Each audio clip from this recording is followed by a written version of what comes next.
Hello viewers, you're watching VNA News Agency's Daily Bulletin, and now the headlines. ASEAN and partner countries seek closer cooperation in energy.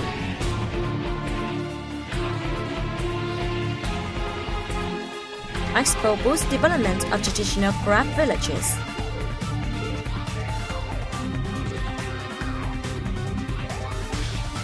Vietnam is listed among the top 10 global places to travel in fall.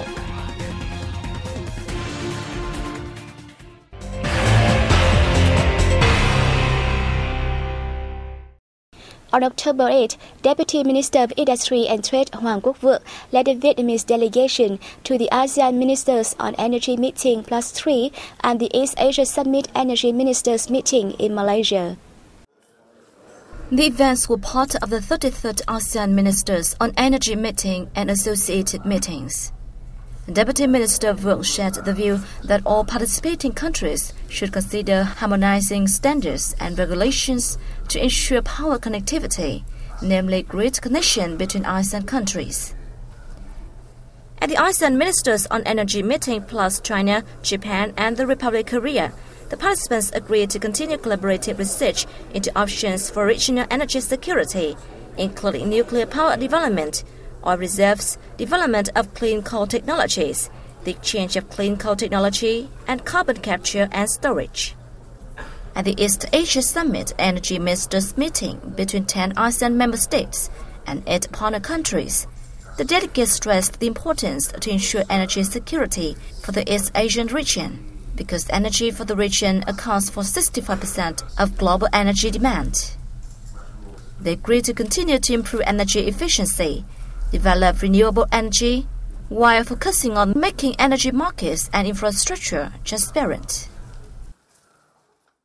Deputy Minister of Science and Technology Trần Việt Thanh had a working session with General Director of the World Intellectual Property Organization, Francis Goury, on October 7th in Geneva.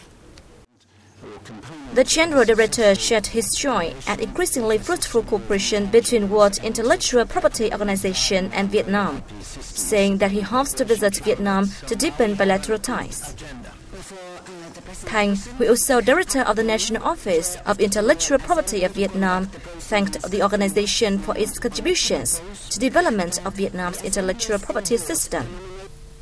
He asked the organization to support Vietnam in preparing for its joining and implementation of international treaties in this field, calling on it to send experts to help Vietnam train human resources and raise public awareness of international treaties. Vietnam is a member of the 10 international treaties on intellectual property managed by the organization. The country presents its positive role by sending representatives to permanent meetings of the organization's member bodies. A seminar opened in Hanoi on October 8, offering a forum for Vietnamese and foreign academics, professionals and researchers to exchange information on issues related to religious affairs and share experiences in promoting freedom of belief and religion. The two-day international seminar is a manifestation of Vietnam's goodwill in promoting active dialogue with the EU with a view to enhancing mutual understanding between the bloc and Vietnam in the field of religious affairs and contributing to the promotion of the Vietnam-EU relations.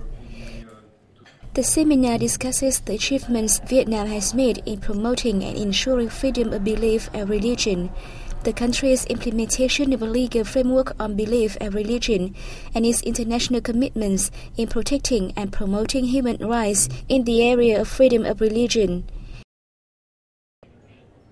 It also aims to share experience of the diverse religious affairs and secular models in Europe, as well as to outline the efforts on how to protect religious freedom and values in the EU member states, with focus on the equality and tolerance between various religions in Europe. The seminar is hosted by the Government Committee for Religious Affairs in collaboration with the EU delegation. Over 100 participants joined the event, including representatives of religious groups in Vietnam.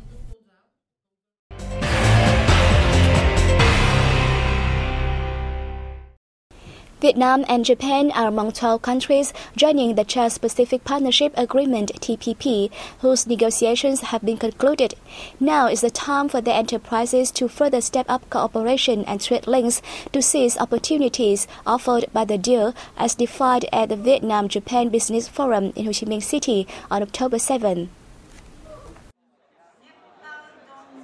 The forum drew the participation of almost 200 businesses of Japan and Vietnam. Among those, enterprises from the Japanese city of Osaka are looking for partners and suppliers to produce and distribute products in the fields of mechanical engineering, electronic component processing, manufacturing, and waste recycling. Through direct dialogues, partners shared their demands and business plans in order to seek mutually beneficial partnerships in the future, especially after the Trans-Pacific Partnership Agreement is officially signed. Vietnam and Japan are among the TPP member countries, so we should further boost our connections to make the best use of benefits brought in by the TPP. Enterprises participating in this forum laid a foundation for a series of connection programs in the future between Vietnam and Japan. We found potential suppliers in Vietnam with reasonable prices and material sources. In particular, small-scale Vietnamese processors are very useful to Japanese enterprises like us, who are looking for material suppliers for the mechanical engineering. Vietnamese enterprises are facing difficulties regarding production lines, technologies, and skilled human resources, and Japanese firms can help them to overcome these challenges.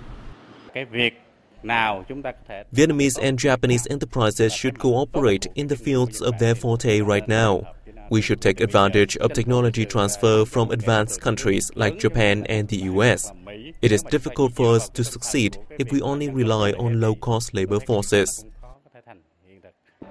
Business forums will be good chances for Vietnamese enterprises to establish cooperative ties with Japanese partners, which have advanced technologies and financial resources. The leather and footwear sector earned $8.8 billion from exports in the first 9 months of 2015, up 18.4% from the same period last year. More details coming up next. In the period, the sector produced 241.9 million pairs of shoes, an increase of 24.1% year-on-year. The Vietnam Leather and Footwear Association said many of its member enterprises have secured major export contracts after the country signed a number of free trade agreements. The sector has set a target of producing 280.2 million pairs of shoes and earning $14 to $15 billion from exports in the whole 2015.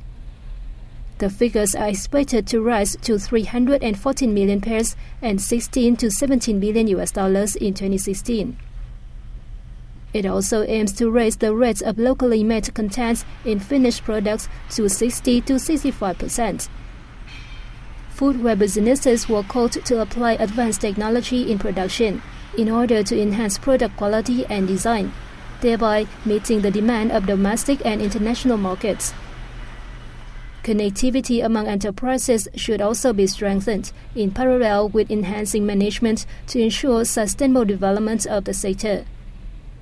Communication campaigns should be promoted to facilitate access to relevant free trade agreements, while actively joining trade promotion events to expand potential markets. Service Vietnam, the largest property company in the country, has announced that 17 existing and new projects made a total of 9,550 apartments available on the Ho Chi Minh City real estate market in the third quarter of this year. Of the figure, 5,220 units were sold, up 4% compared to the second quarter. Service Vietnam predicted that about 57,000 apartments from 92 existing and future projects will be available for purchase from the fourth quarter of this year to 2017. In the July-September period, as many as 1,680 villas and attached houses hit the city's real estate market, up 47% compared to the previous quarter. Meanwhile, 240 land lots were marketed. It is expected that a total of 53,600 land lots, villas and attached houses will enter the property market from the fourth quarter.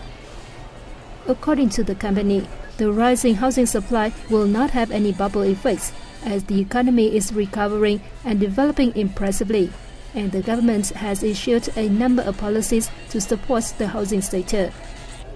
Meanwhile, property investors said the increasing supply will help the market be more competitive in terms of price and quality.